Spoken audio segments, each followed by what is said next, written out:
afternoon. Okay, two items for all of you at the top. Today, the Biden administration is launching House America, a new initiative for the Department of Housing and Urban Development and the United States Interagency Council on Homelessness that will engage state and local leaders to set and achieve ambitious goals for reducing homelessness in America. Homelessness was on the rise before the pandemic, and the last couple of years have just exacerbated the problem. On any given night, more than 500,000 Americans were enduring the pandemic without the safety and protection of a home. Thanks to the President's American Rescue Plan and Congress's Everybody's American Rescue Plan, communities now have historic housing resources to help more Americans obtain the safety of a stable home, including 70,000 emergency housing vouchers, $5 billion in home grants, and significant investments to preserve and protect housing on tribal lands. In addition, communities have $350 billion in state and local fiscal recovery funds from the Department of Treasury to support many needs, including homelessness and housing instability. So today, HUD is asking state, tribal, and local leaders to work collaboratively with them to use these ARP funds and other existing federal, state, and local resources to rapidly reduce homelessness in their communities and add new units of affordable and supportive housing into the development pipeline by the end of 2022. The initiative will promote the use of housing first, the proven theory that the best way to stabilize the life of someone experiencing homelessness is to ensure that they have a home first without preconditions. And so we are moving forward with that. Also wanted to note that tomorrow, the Senate Committee on Small Business is set to consider the nomination of Dilawar Syed, for Deputy Administrator for the Small Business Administration. He's well qualified to serve as Deputy Administrator of the SBA, which has been critical in providing relief to small businesses in the midst of the pandemic.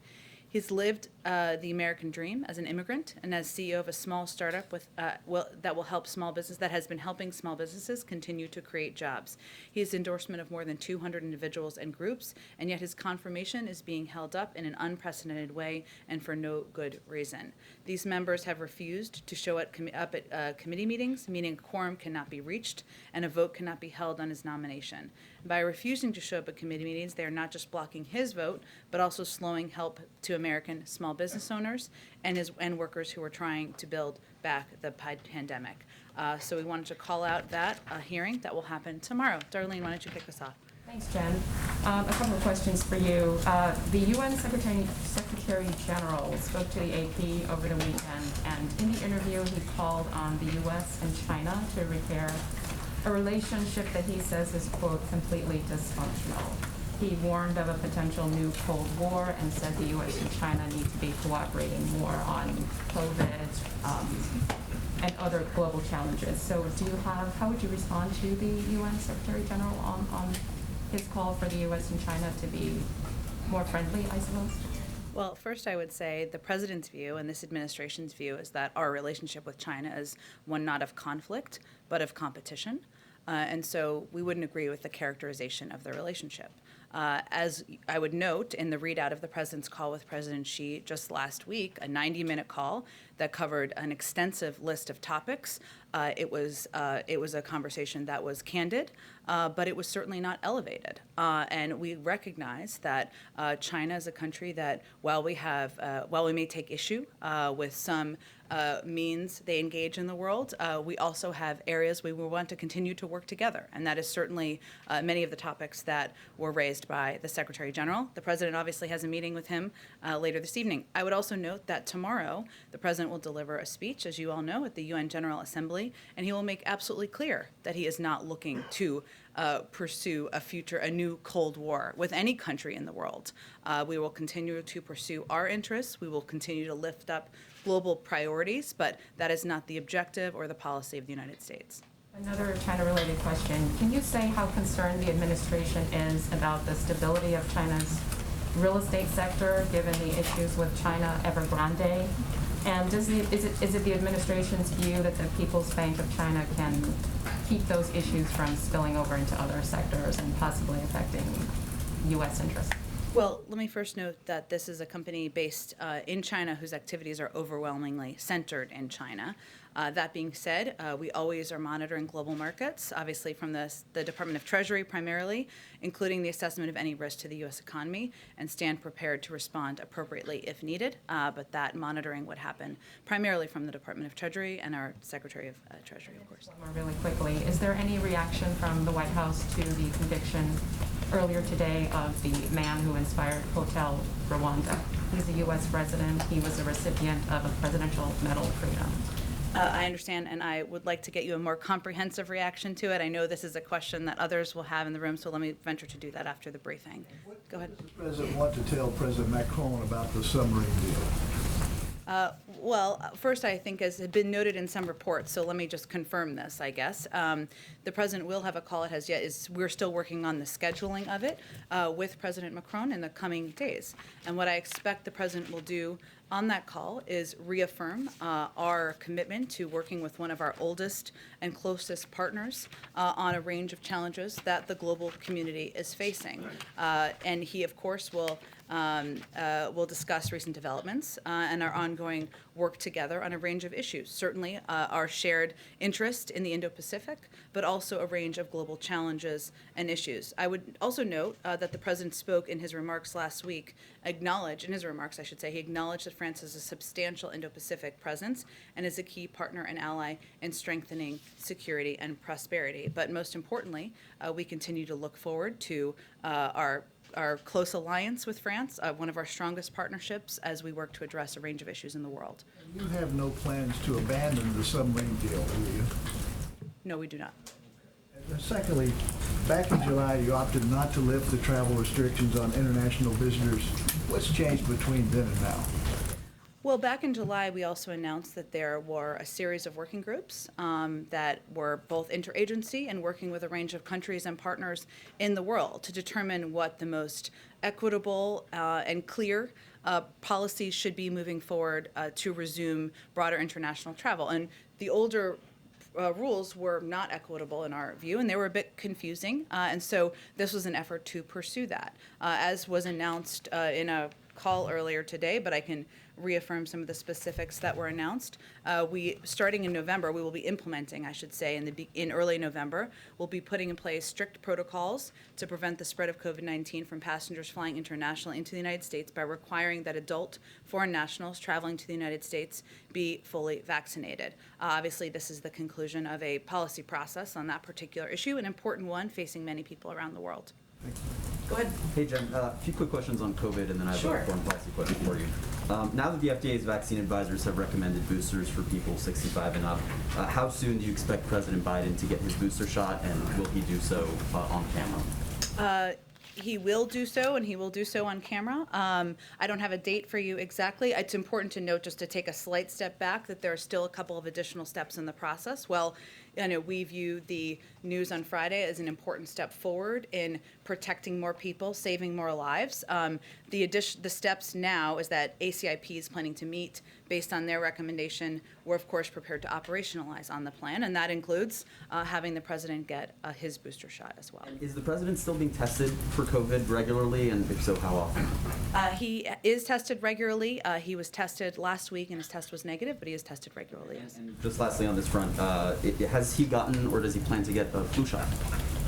I will talk to his doctor. I got a flu shot last week. They're broadly available, but I will check and see if we have an answer to that question. And then just on the foreign policy front with the UN visit tomorrow, President Biden came into office declaring that America is back and vowing to reinvigorate U.S. alliances. But in recent weeks, we've seen European allies be unsettled by the execution of the U.S.'s withdrawal from Afghanistan. The administration has admitted to mistakenly killing 10 civilians in this drone strike. And now the U.S.'s oldest ally, France, has recalled its ambassador after being blindsided by this submarine deal with Australia. So my question to you is, how is the president going to restore U.S. credibility at the UN this week after all of that? Well, why don't I give you a preview a bit of what you can hear the president talk about tomorrow in his remarks. And obviously, as you know, he'll have a number of bilateral meetings tomorrow as well as later this week. And to the degree you all have questions, I'm happy to speak to those as well.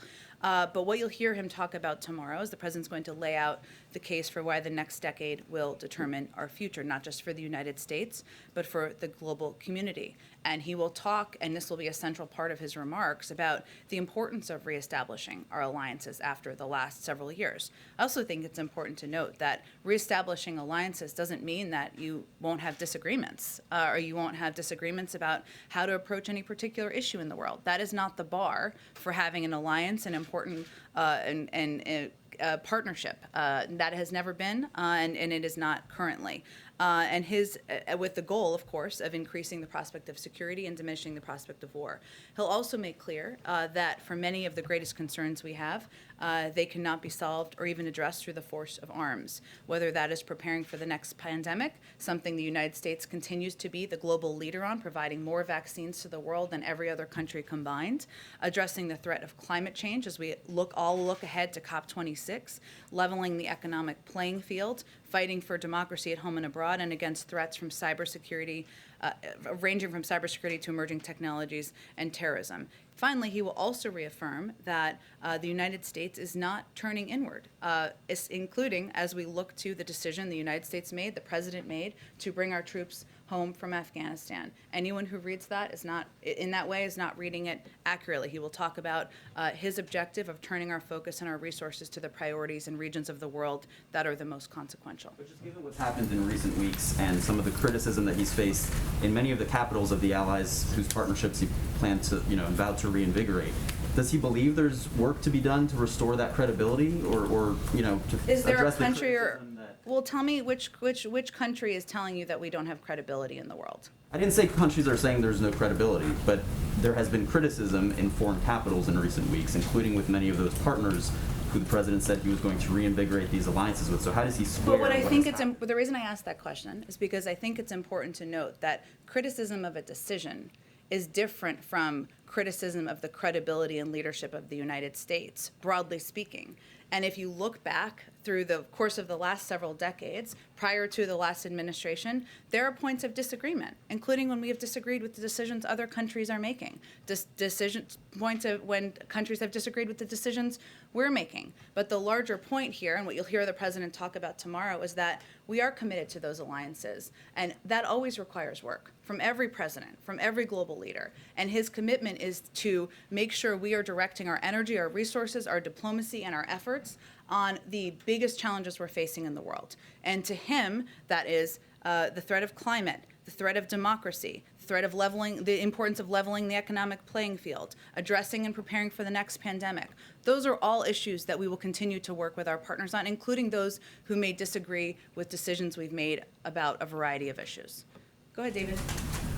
Back on the submarine deal. So in the conversation with President Macron, is it President Biden's view that the United States is responsible in any way for some kind of reparation, some kind of deal that will make up for part of the economic loss and also give a greater sense of a working partnership?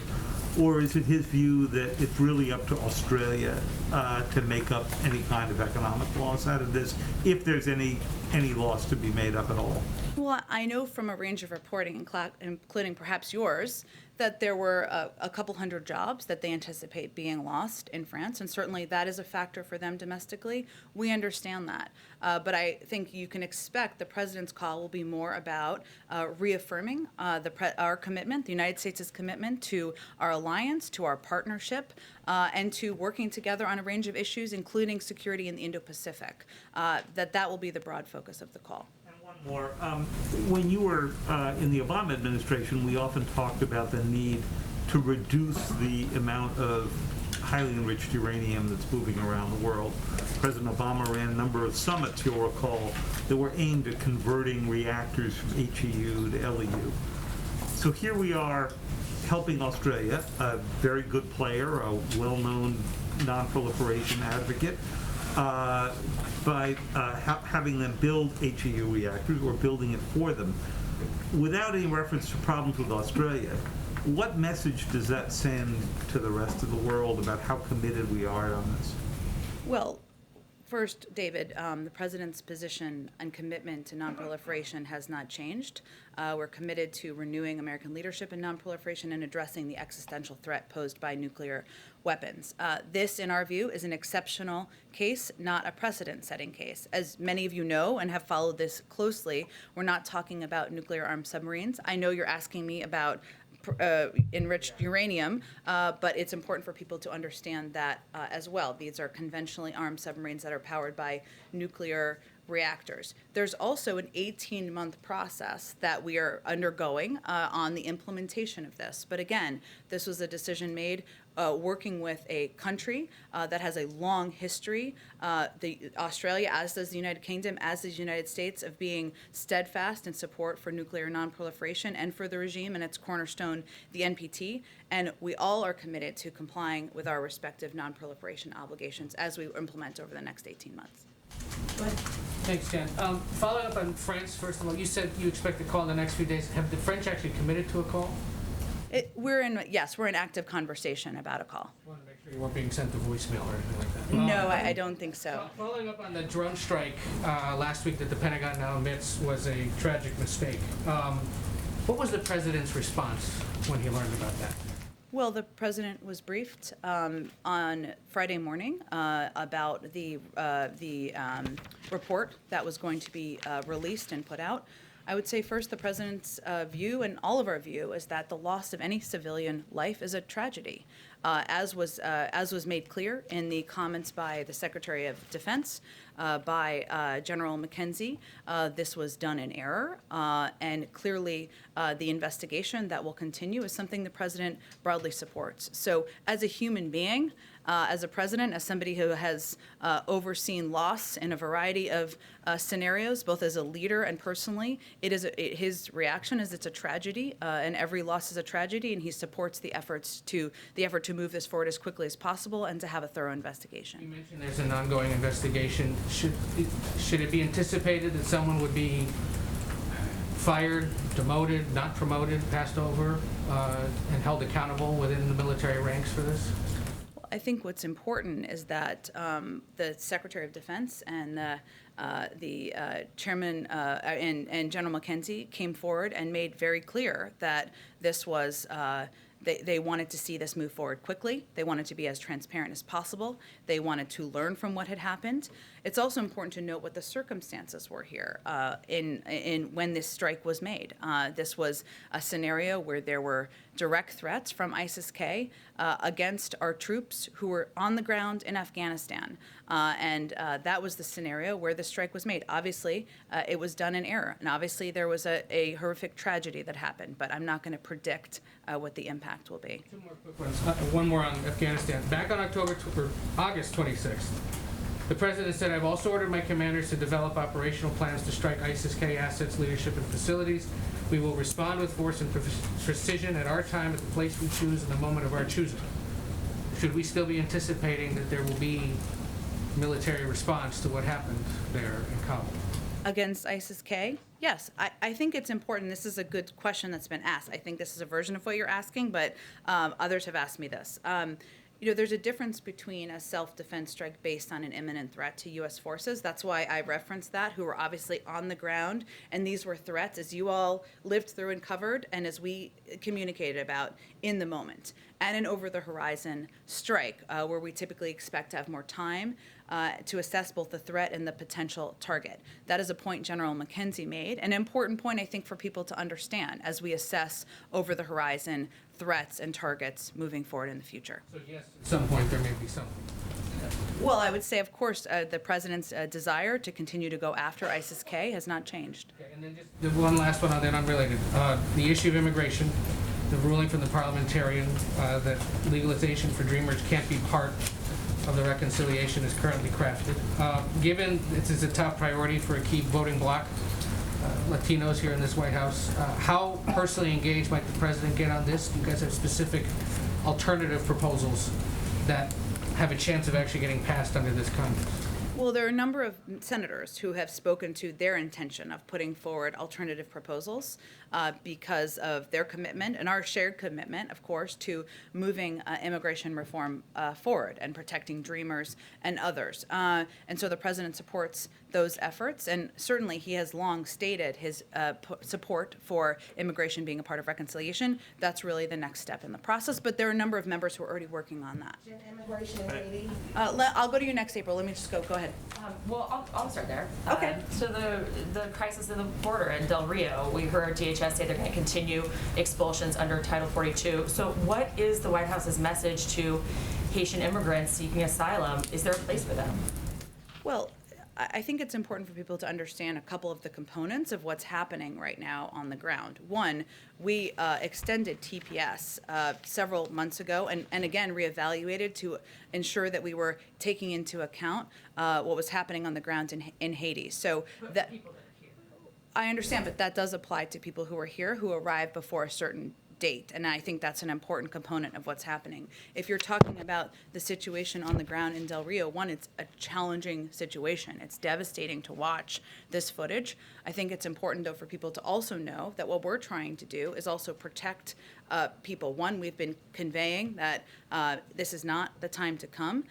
We have been implementing Title 42. That's not just about people in the United States. That's also about protecting migrants who would come in mass groups and be in mass groups. We are also surging resources and taking a multi-pronged approach. We've been working with the American Red Cross to bring in much needed resources. We've worked with World Central Kitchen to bring in meals, and we have been expediting repatriation flights, both to a range of countries in South and Central America, where people may have come from if they can be accepted back, and some back to Haiti. That is what our focus is on at this point in time. And our message continues to be, as you've heard Secretary Mayorkas convey, now is not the time to come. For a range of reasons, including we don't have the immigration system up and running in the way we want, including there is still a pandemic and Title 42 remains in place. And these are the steps that we're taking in part to protect the border communities as well as the migrants themselves. Different topic quickly. There will be a government shutdown if Congress doesn't act in 10 days. Can you tell us what the impact of a government shutdown would be on the COVID response from this White House? Well, our effort right now is to prevent a government shutdown and to ensure we are not facing a government shutdown. And as we get closer, we can certainly discuss that. But right now, that's where our energies are. Go ahead, April. Jen, back on Haiti. I hear that, but digging in the weeds a little bit more, the process for Haitian migrants is always in this nation been different than other nations. You have people like Congresswoman Sheila Jackson-Lee, who's calling for equal treatment and fairness when it comes to the Haitians at the border.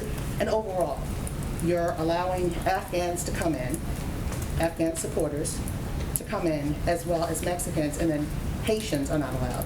Can you speak to that, the issue of equity and fairness? Absolutely, April, and I appreciate your question. Let me just take these different pieces side by side, right? One, our immigration policy is not about one country or discriminating against one country over another. We want to end that and hopefully put an end to what we saw over the last 4 years. Let me start with Afghan allies. Afghans who are arriving in our country are entering in a sanctioned an orderly process that includes vetting and security screenings led by the Departments of State, Defense, and Homeland Security. It's not about one particular country of origin, but we've outlined very specifically in here what those processes look like as individuals who are evacuated go to lily pad countries, go through security vetting before they come to the United States on a range of programs. As it relates to individuals who are coming across the border, wherever they're coming from, whatever country they're coming from, Title 42 remains in place. There are a range of programs that people who are in the country can apply for or may be eligible for, including TPS for Haiti, which is something that we still are continuing to look at and review. The Secretary of State, the Secretary of Homeland Security are constantly assessing circumstances on the ground that would necessitate a TPS designation for any country. And they've obviously made a couple of designations over the course of the last couple of months as it relates to Haiti. And no matter whether it's the people who left, the Haitians that left in 2010 and traveled to South America and now trying to travel here, or the ones who left after this earthquake, either way, what is there for them to go back to when these planes are taking them back?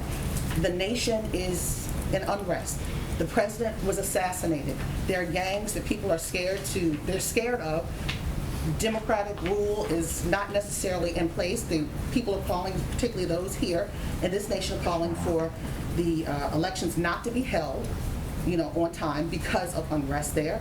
And then you also have the issue of the earthquakes. So what is there to go back to? What are you deporting them back to?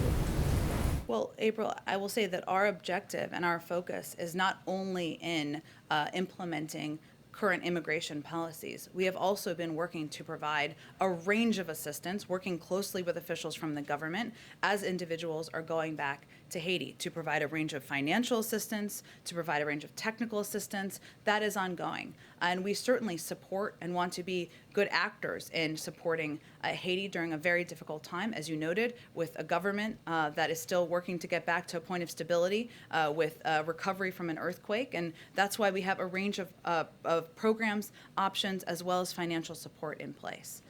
Okay, go ahead. Thanks, Jen. To follow up on Ed's question on Sure. immigration, in the big picture right now, how confident is the president that he'll be able to enact some sort of long-term pathway to legal status for millions of undocumented immigrants at some point before the midterms, whether it's through reconciliation or through some It's a other long time before the midterms. I know that's a tough thing for you to hear, but it's a long time before the midterms. I can't give a projection for you. It depends on a lot of factors, including working with members of Congress.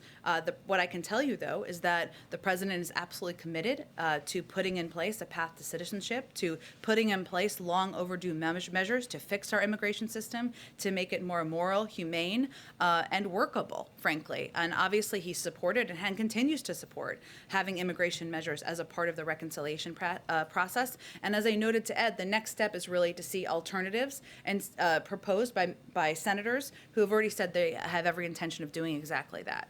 Along the same lines, just to follow up on that, we've also seen the parliamentarian rule against the effort to increase the minimum wage through a reconciliation bill. We've seen other priorities on the Hill that both the president and Democrats campaigned on, police reform, gun control, also stalled there. Is there a recognition in the White House now that some of the priorities that he and the party campaigned for last year are just simply not going to happen, not going to become reality before the midterms? No. Go ahead. Thank you, Jen. Back to the drone strike. You said last month our over-the-horizon capacity can work and has worked in going after ISIS targets and killing people who went after our troops, but you guys didn't kill people who went after our troops. You killed 10 civilians, including 7 children.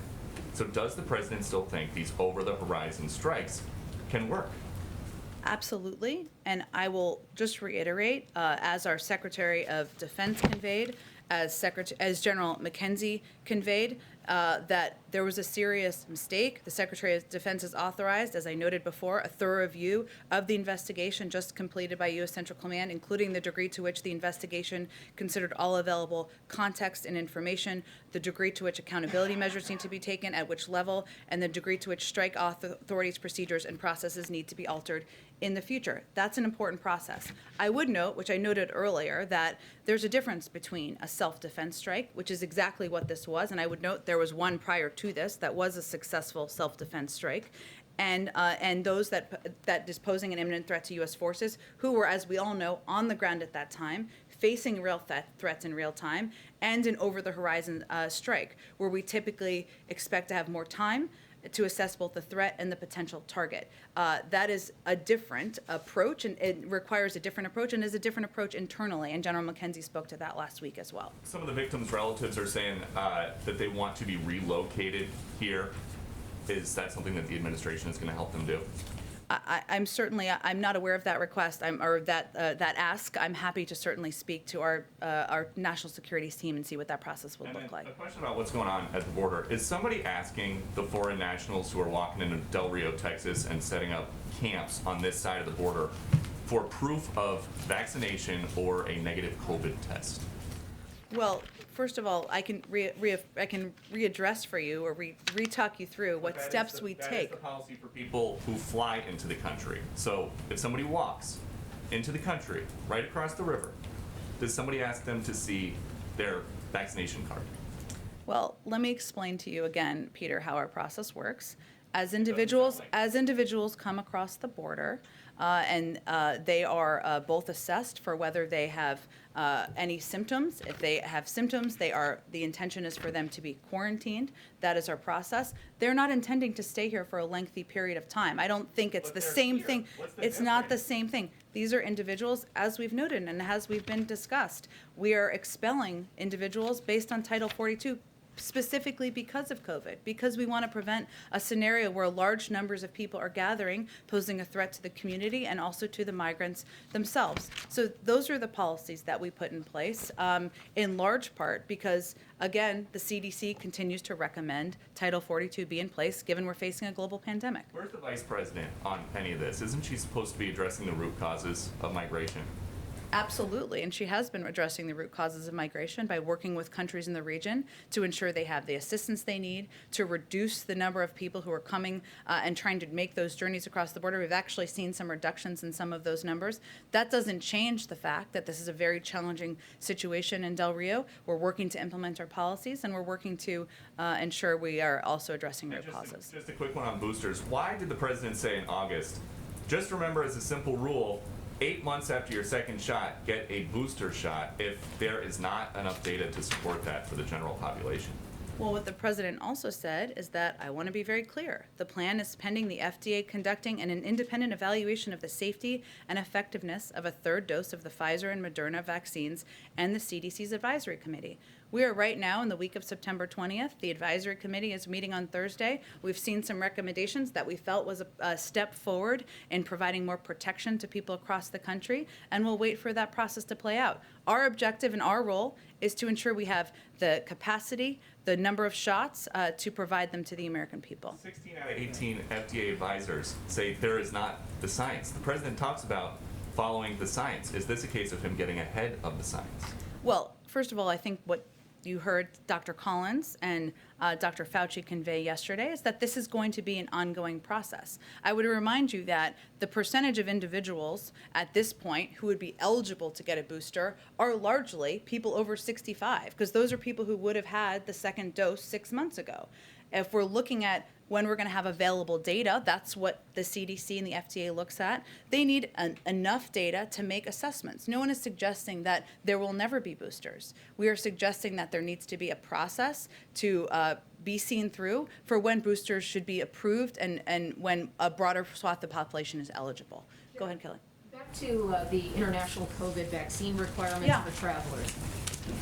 A number of individuals and European allies have been pressing for access to the United States, families that have been separated, business relationships that have been affected by it. And so before the president goes to the United Nations General Assembly and has meetings with foreign partners, this is when the decision is announced that vaccination will allow people to come into the country. Is that part of the president's sort of foreign policy outreach this week, the timing of this decision? If we were going to make things much easier for ourselves, we would have done it prior to June when the president had his first foreign trip, or earlier this summer. This is when the process concluded. We want to make the information available to the public. We're basing it on science and when the process concluded, and here we are today. Do you anticipate that Americans who are coming back to the United States who would be affected by this having to be tested, would there be any opt-out policy for those who don't want to do that? You mean people who don't want to be vaccinated, who are Yes. Americans? Yeah, they're unvaccinated Americans who would be flying home from foreign travel. So there would still be requirements for for individuals, Americans who are not vaccinated, including providing proof of a negative test result taken within 1 day of their departure, and providing proof they have purchased a viral test to be taken after arrival for Americans who are not fully vaccinated, which at this point would obviously apply to children as well. And one last point, given the whole political timing, or at least the timing seen in a political context of this vaccine requirement, following up on what Jeremy was asking, does the president go into UNGA knowing that his relationship with allies has hit a bumpy patch? I think the president's view, having been on the world scene for 50 years, is that you always have to work on your relationships, and that includes with global leaders. but he believes that our relationships are sustaining over the course of many decades, that every step he's taken from the moment he took office was with the intention of rebuilding alliances and rebuilding those partnerships that were frayed over the last 4 years. And his view, as I've conveyed over the course of the early part of the briefing, is that that doesn't mean that the bar is we will always agree with everything our partners and allies do, nor will they agree with everything we do, but that our relationships are stronger, they have a stronger basis, and that we have an opportunity to work together on the global issues that the world is facing. That's what he expects the focus of the next few days to be. Go ahead. Some of the president's counterparts who will be in attendance at the UN this week have not gotten vaccinated. Some have had COVID in the past. Any pause in sending the president into the UN General Assembly chamber and the potential that could be a super spreader? We obviously take a range of precautions, including ensuring the president is tested. Obviously, he's vaccinated, but there's no intention to change our plans to have him deliver a speech there. A couple quick questions approaching the line of questioning that Peter was asking you about, but perhaps approach from a different angle. On behalf of people who look at what happened last week and were disappointed. They may be 6+ months out from their second shot, and they want a booster shot today. Yeah. They don't want to wait. Can you explain the process to those people and address Sure. their concerns? And in particular, get to the question of accountability. Because it was the 8 health experts who surround the president, who are best known to the country, perhaps most trusted by the country, who suggested that this would be the week. Who were these people who were deciding that it shouldn't be this week or that it shouldn't be people under the age of 65? Well, even those 8 health experts who, you're right, put out the statement in August based on data that they had available to them as health experts, suggesting the waning influence, or the waning impact, I should say, the waning effectiveness of vaccines. They felt they had a responsibility to make their recommendations, their views, public to the American people. That's exactly what they did. There's also a process in place for a reason. And I would say, I think any of us would say, to anyone who's frustrated or who wants to have their booster shot now, that process is in place for a reason, so that you can trust what the final recommendation and the final outcome is.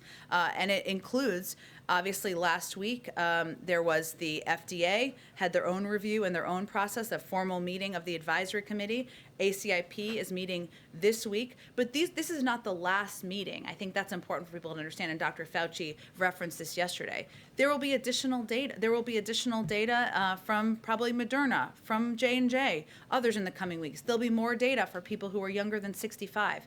They will look at all of that. This is an ongoing process. This is not a decision that there will never be boosters for others. This is the first step in a process, a positive one in our view, about protecting more people. But it is also important to keep the FDA as the gold standard and ensure that process proceeds so people can trust their recommendations. Go ahead. Thank you. So just to follow up on David's question, so it sounds like there isn't an offer in the works to the French to ameliorate some of the harm to the U.S.-French relation. No offer in the works to make up for some of the economic damage. The real focus of the meeting, or of the call, I should say, whenever it's finalized and scheduled, is about reaffirming our commitment, the President's commitment, the United States commitment to our partnership, and to working together on a range of issues, including the Indo-Pacific. So just to clarify, that means we're not offering the French anything? I'm not aware of a plan to offer anything. And then on that drone strike, do you know if there's any discussion for the administration or for the U.S. to pay some of the families of the victims of the drone strike? That is something that was referenced by General McKenzie, I should say, ex gratia payments, and they're exploring that option from the Department of Defense, but I'd really point you to them. And then one more thing on the announcement on international travel. Do you know if there's any discussion right now about how the U.S. will decide who is vaccinated, what counts as vaccinated? Will the Chinese vaccine count? Will the Russian vaccine count? AstraZeneca? Is there discussion on what exactly is vaccinated? Yes, this is all a part of the process. It's going to be implemented again in early November. In terms of how the proof of process will work, which is a very good question, that's part of what the implementation interagency discussions will focus on. So we'll have an answer before November? Yes, exactly. Hopefully sooner than that. Go ahead. Just a technical thing on the international travel policy. You talk about unvaccinated Americans. What about like green card holders, visa holders? Would they people who, who under the current travel policy can get into the country, would they have to be vaccinated, or would they have to do the testing protocol like Americans? That's a really good question. I'll have to ask what the specification is there for them. Okay, and then on immigration and the parliamentarians' ruling, you've sort of gotten at this, but I'm just wondering about the president's level of commitment to this being in the reconciliation bill. Does it have to be in reconciliation? Is there a point at which it gets thrown overboard like the minimum wage did? And are there any concerns about losing certain senators, Democratic senators, who insist that this be in there? Well, as our comment last night made very clear, the president absolutely supports efforts by senators who've already come forward. Leader Schumer has, other senators, about introducing alternate proposals and seeing if they can work their way through the process. So that's where we stand right now. I think that reflects his commitment, but obviously we don't determine the outcome of the parliamentarian process. Go ahead. Jen, a follow-up question on Haiti. There are photographs and reports of border agents on horseback using what appear to be whips on Haitian migrants. Does the administration view that as an appropriate tactic? Can you speak to that? There are people who are upset about it. Yeah, understandably so. I've seen some of the footage. I don't have the full context. I can't imagine what context would make that appropriate, but I don't have additional details. And certainly, I don't have additional context, April. I don't think anyone seeing that footage would think it was acceptable or appropriate. And the DHS said it will be, said Saturday that federal agencies will be partnering with the Haitian government to provide assistance to the returnees. Can you elaborate on what that assistance will entail exactly? You mean to the people who are returning to Haiti? Yes, we've been in close contact with the government about when people return, what that looks like. Let me get you some more additional details about what that looks like when they get on the ground. Go ahead, Yamiche. Thanks so much, Jen. I want to follow up on the question about Haitians and it's specifically these photos that are surfacing on Border Patrol agents seemingly using whips. I know you said that there's no context that it would be seen as inappropriate, so the question really is, why would this be happening under the Biden administration? Is this going to stop? What would I wonder sort of what are going to be the consequences if what we're seeing is what we're seeing?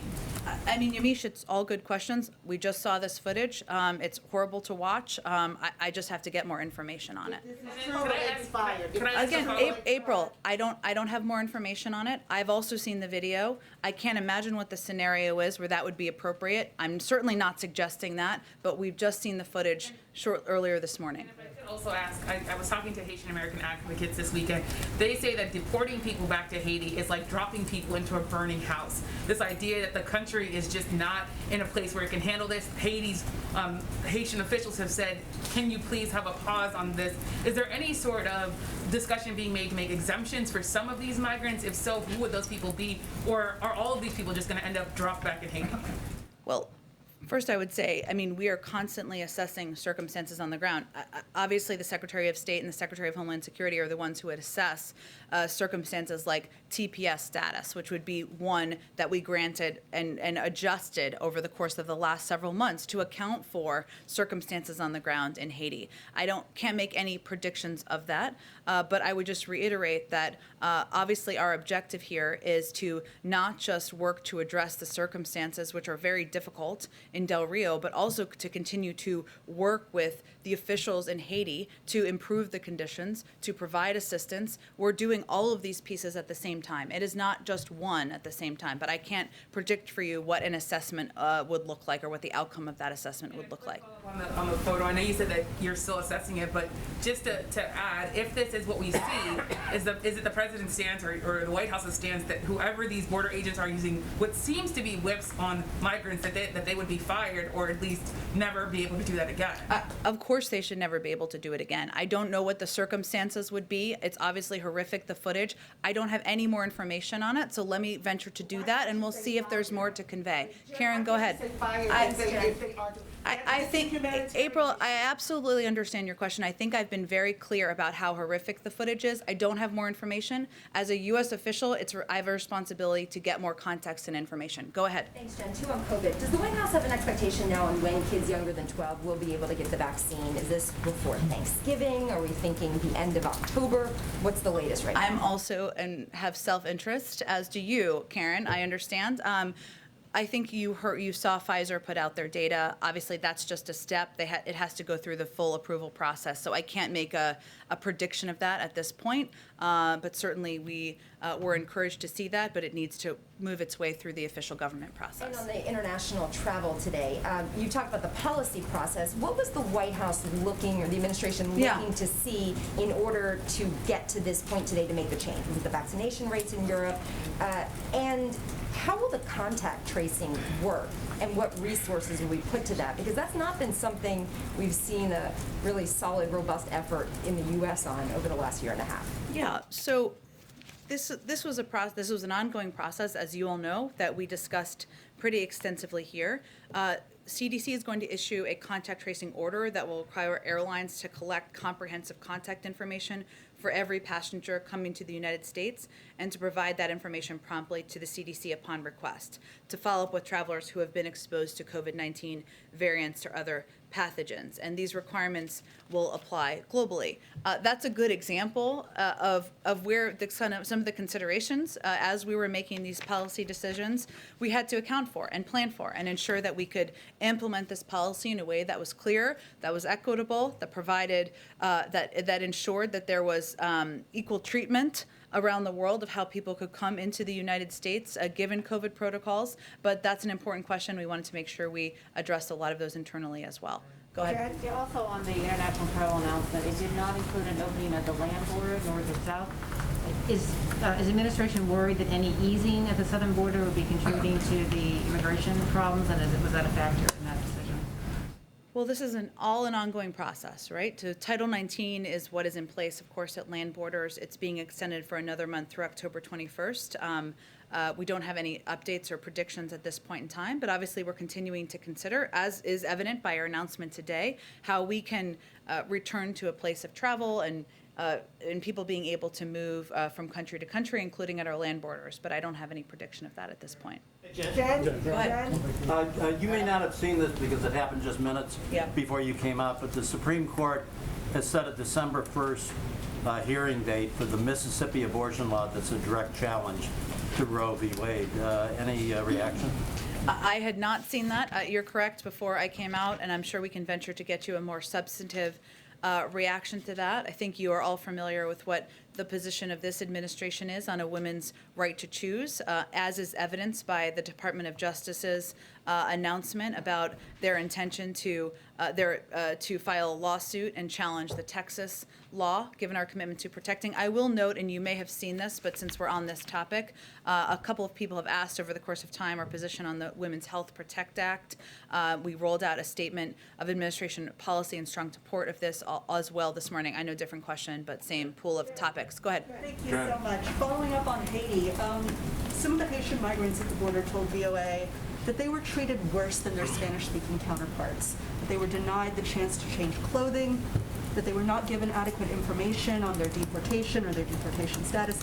And we had one guy say to us, it was like being in jail. No food, nothing. You know, what is your response to this? Is this policy? And then just secondly, Haitian Americans say that this mass deportation and this treatment of people at the border is the president going back on campaign promises to their community. In which campaign promise? To help them kind of get over some of the challenges facing Haiti, and also to help people migrate to the U.S. Well, the president committed to extending temporary protected status to Haiti, which is something he did. And he extended that. We extended that to a longer period of time to account for the turmoil on the ground following the assassination on the grounds of their leader. So that was the campaign commitment that he made. But I think I can assure people that that is not our policy. Obviously, any circumstance where individuals are not treated humanely, whether they are coming to our border or not, is not in line with the Biden administration policies. This is clearly a very challenging circumstance on the ground, one where we have worked under our Department of Homeland Security to expedite surge resources, which includes World Central Kitchen bringing in meals, the American Red Cross bringing in much needed resources to the population. These are all steps we've taken from a humanitarian perspective. It does not mean that every individual, that there aren't individuals, as you evidence, that didn't have experiences where they did not have access to these resources. But our policy is to provide resources, is to treat people humanely. But we also need to implement what is our law and what is our and what that is implementing Title 42 and continuing to ensure that people who are not coming here lawfully are sent back to the countries they came from. Go ahead. Oh, okay, last one. Two Okay. questions. Yep. On the French sub deal, Lockheed Martin had a major part of that contract between the Australians and the French headquarters down the street, or not far from here. Are they going to be carried over to the new U.S. UK deal? Do you know? Are they going to be involved in that? I'd have to check on the specifics of the deal. Second question. When's the president going to hold another news conference where we can ask our questions to him about all these issues, about inflation, about the border in Afghanistan? Well, the president took questions probably 4 or 5 times last week, so I would point you to that. Thanks, everyone. Can we see about getting the Homeland Security Secretary to come here Sure. and answer questions instead of going to Texas? We can, but it's important for us to go to Texas. Great. Thanks, everyone.